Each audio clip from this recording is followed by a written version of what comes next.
My name is Mihir. I'm 15 years old, and I'm a sophomore at Fox Chapel Area High School in Pittsburgh. I started visiting the Carnegie Science Center from an early age. It's full of fun and interactive exhibits, which help spark my interest in science and develop a love for robotics. Last summer, my family and I went to India on vacation. We returned to find our house filled with fruit flies, as we had left some bananas on the kitchen counter. After many failed attempts trying to swat them, I started to realize how amazing the fruit flies escape is. I had been reading about flying robots at the time, and one thing that struck me was the similarities in the environments in which both fruit flies and flying robots have to operate. I wanted to see whether we could draw from biology to make flying robots truly autonomous, so they could potentially be used in robot-assisted rescue missions in environments like collapsed buildings. So the hard work began.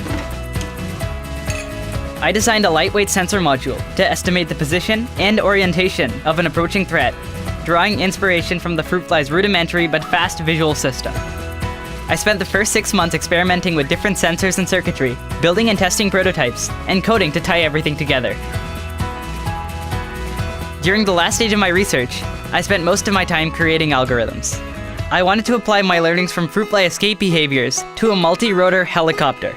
I used a sheet of plywood to simulate an approaching threat while testing different algorithms. And I was really excited when my robot managed to escape with a success rate of 100% across 20 attempts. Finally, I compared still imagery from my robot's escape to high-speed images of fruit flies, and found that despite my multi-rotor helicopter having limited knowledge of the threat and little processing power, its behavior was really similar to what I was trying to mimic. I'm really optimistic about the world of tomorrow. I want to save lives with flying robots, and use computer science and robotics to make a difference. This is a world that I'd like to be a part of, but more importantly, one that I'd like to help create.